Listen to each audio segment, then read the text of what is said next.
It's like you think your hair looks good, and then you look and you're going, You're like, oh my gosh. I didn't know my hair I should have looked spent so some more weird. time on my hair today. I know.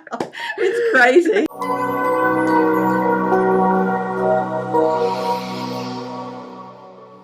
Hi, everyone. This is Christine Harrington, the Savvy Sales Lady, your YouTube sales coach, helping you grow your sales and your income so you can help other people. And I'm with Danielle Mason, a rising star in the insurance industry, and she is would you call yourself more of a consultant or a producer? I use the term consultant more than producer. Okay. For a agency here in Indianapolis called Benefit Innovations, and they are innovative. So the reason why I asked Danielle to be on this YouTube video is because I get a lot of pushback about cold calling. And everybody thinks, Danielle, cold calling is dead. And you and I met last week, and you were kind of telling me what your thoughts were on cold calling, and I just thought that was important for the community to hear from you. Or would you consider yourself a millennial? Yes, absolutely. A millennial's view Absolutely, yeah. about cold calling, because everybody thinks it's passé and last century. Right. So kind of tell everybody your thoughts on cold calling. Sure. So my background from an educational standpoint is in marketing. And so when I came into this business, where even as a consultant, my job is to produce, it is to bring revenue in the door, I really tended to look at it from a marketing person's perspective, in that I really felt like you had to have lots of different moving parts in your sales process. And in school, the big thing we really talked about was social selling. Really? Yeah. So that was really and that was back in, 2000. This is before the current decade that we're in. So it's probably a little outdated of a thought process now, but social selling was a huge component of my education in marketing. So when I came into this business, of course, I thought to myself, well, social selling, I've got to focus on that. Of course, in a relationship-driven business, it's really hard to get on that platform right away. And I think it's also really hard. Some businesses just aren't cut out for the social selling aspect. So I did spend a couple of years sort of floundering in that space where I was really trying to create this social selling niche, but I wasn't actively on the phones and I wasn't actively networking. So what I'll tell you, Christine, that's really funny is after a couple of years of unsuccessfully doing the social selling approach, I actually started to get into cold calling because I was coached by another coach in the insurance agency sort of industry who said, hey, you really need to get on the phones. And I was so averse to it because as a millennial, we grew up texting each other. We grew up IMing each other. We grew up Facebooking and MySpacing and Zangaing each other, if you will. So face-to-face conversation is really uncomfortable for people, I think, in my generation. And being on the phone is even worse because you can't tell what's happening on the other end. And with that, wouldn't you agree, though, two things, that social selling is entirely different? Yes. Than industry selling? Yes, okay? Absolutely. And it's okay to do the text and the Facebook and the social selling after you've established the relationship. Yes, absolutely. I think social selling often implies that you're going to push your product through social media and in no other way. And I don't think that that's an active and effective way to market. Now listen to her. And sell.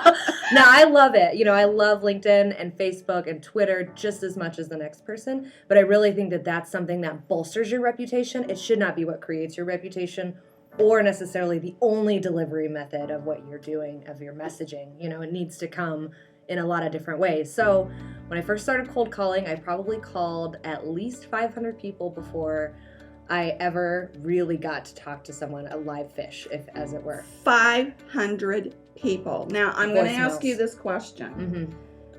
Because I know what I'm going to hear, and that is, why waste your time with 500 phone calls? What did you get out of it? I got my first big case. All right, so it was worth it. It was, yep. Did you hear that? Yeah. It was worth it. Yeah, it was worth it, and it was absolutely painful. I'm not going to act like it wasn't painful. I left hundreds of voicemails, changed my messaging 20 times because I was sure that what I was saying wasn't working. And then eventually when I finally got someone on the phone, it was this breakthrough for me that made me understand, oh, wow, I just translated even though it was hours of my time, into a meeting with a decision maker who's interested in hearing my message. And that for me was really a big part of the payoff. So, because that was my first closed deal in this industry, I still have a soft spot in my heart and do believe that cold calling is important and that it does work and that it's an important part of a marketing mix that also includes your social presence and your messaging for your brand and all of these other things. Cold calling, it does work. It does work, and it does require persistence. It requires a lot of people telling you no, hanging up on you, not calling you back. That's also the beauty of it, though, for me with cold calling, is that it is so different than having an in-person meeting where you're sitting there for 5 minutes with a decision maker and you know that they've already decided that they're not interested in what you have to sell. Right. That's a much more frustrating use of time, I think, than getting hung up on 5 times right, in an hour. Right. Well, you did say another thing that was really important, and that is Danielle said, that she analyzed her messaging and she changed her cold calling scripts quite a few times until she found one that worked for her. And you have to do that. You can't say this is the gold, and nobody has those words that are just automatically going to make people say yes. You have to kind of play with it and figure it out what's going to work for you. Absolutely. And in calling, when I would take a little more time to do a little bit more research too, even if it was just Googling the person I was going to call, then you can get a little bit of background. How long has this person been in the industry? How long have they been in this position to make a decision? Are they someone who's maybe kind of fresh into this role, or are they an established, really, really vetted person in the organization? You can find this stuff out on Google in 30 seconds, and then it also helps you sort of frame your conversation when you get them on the phone or you get their voicemail. Because if you're talking to, for example, in my industry, the CFO who's been there for 25 years and his salary is based on how much money they're going to save, versus the HR professional who just wants to know how much trouble it's going to be to switch brokers, right? And how happy their employees are going to be with what they're offering. The messaging, I think, also really depends on the audience, which with a little bit of research isn't hard to figure out. And that's so important, because just like social selling, you have a core audience. When you're business to business selling, you have to know what their pain points are, what their hot buttons are. And a lot of times, we all say, find the pain. Find the joy too. Tell them, paint the story, show the picture of how you can help their business. Yes, absolutely. And I think, you can do that in a lot of different ways. But in a couple of things that have really worked for me in the cold calling process, not to say that I've always closed these conversations, but I've had some really good conversations with people that I cold called just by starting with a few questions. Let's figure out where we're at right now. Are you happy with your benefits provider? That sounds like the stupidest first question to ask. But a lot of the times you'll get people that'll just straight up tell you, no, I'm frustrated. Tell me about it. Let's talk about it. Let's get down to where you're having some pain, and then see if it's possible for me to make that into something that makes you excited about what you have going on, instead of feeling frustrated and bogged down. Those discovery sorts of questions are really important. Of course, you always have to take a temperature and figure out if this is somebody who's interested in talking to you or not. Sure. But when you do find those people, asking those questions to really get to that thing, and you can hear them kind of perk up when you start to talk about something that they care about. Sometimes it's as simple as technology. I'll call someone and say, hey, what kind of technology are you using to manage your benefits plan? And they're like, man, I don't know. I don't think any, but I'd really like some, and that's when you're like, okay, I found something for you that we can kind of hang on to and talk through and work through. So that's important too, is knowing, like you said, the joy as well, the things that people get excited about, that they latch onto. How can you talk about that and make this about that for them? That helps. I want to switch gears a little bit and ask you another question. Because you're an insurance consultant, you have vendors that come in and pitch to you. Yes. So tell me, what would make a vendor, what would make you go, I want to work with that vendor? What's the difference? So, there's a few things. There's a few things that I can speak to. One is I like vendors that know everything off the top of their head, that they don't rely on their selling material that they typically bring me, which is typically several pieces of paper. So they don't product dump. Yes, they don't product dump. They come in and they make it about strategy for us and strategy for our clients. There are tons of vendors that do a great job of this. And the other thing too is not only not product dumping, but having a good enough awareness in your mind of the products that you offer that you don't need substantiation to talk about what you're bringing to the table. It's always a red flag for me when a vendor comes in and is like, oh, well, we have these products and that freaks me out. I don't like it. It makes me feel uncomfortable because it makes me feel like they don't even know what they're selling, much less believe in it. That's an issue for me. Well, I know you said at our coffee last week that you're against showing products on a website. Yes. Okay. Yes. Can you talk about that? Yeah, so it's really common in the insurance industry to go out to a broker's website and see what we call a badge wall. So you have a badge wall. A badge wall. Okay. Yeah. So it's basically a badge or a logo of every carrier that they use, their logos. Yes. And I think the intent is to show lack of bias. So that I think the intent is to say, hey, look, we have all these relationships. We're going to find something that works exactly for you, which I can appreciate. We don't do it on our website because I just believe that is... it makes the relationship with our clients so transactional and so product based, and that's not the kind of business that we want to be in. She's smart. Thank you. We want to have a relationship with our clients that's driven by strategy and that's driven by things that aren't just a transactional, okay, we saved you 10 cents this year on the dental. Woohoo! Great. Yeah. A warm body with a quoting machine can save you 10 cents a year on the dental. That's a very transactional thing. What we prefer to do is make it about our relationship with the client and their goals. How do we further their goals? Is it cost containment? Because we can do that just as well as anybody else. But if it's retention, if it's figuring out how to hire the best and brightest, how to make sure people stay around for longer, those are strategies that we can really put concrete results behind with what we do. And it's not because we work with every carrier that everyone else works with.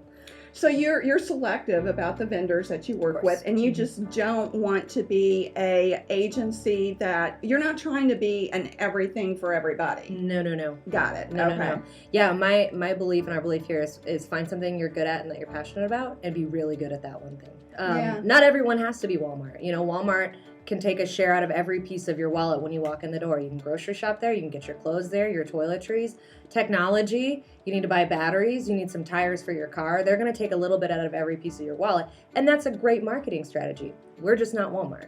We prefer to be a boutique agency that focuses on benefit strategy, and we do it really, really well. All right, that's an interesting word in insurance, boutique agency. Mm-hmm. So tell me, what does boutique mean to you?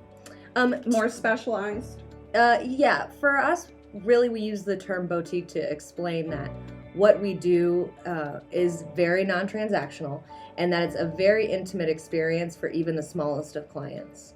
So I use it as the example between maybe like a hair salon that's owned by a family that's been in existence on Main Street for 100 years and a Great Clips. Got it. Okay. So you can go into a Great Clips, you're going to get your hair cut, it's going to be fine, it's going to probably be the cheapest haircut you can get in town, it's going to do the job, but is it better than going to see the same stylist you've seen for 30 years, who asks about your kids, who knows you, who knows how you like your hair done, and is going to do it for maybe it's a little bit more expensive, but to you it's worth it because you got that experience. My hairstylist is Anessa at G. Michael Salon.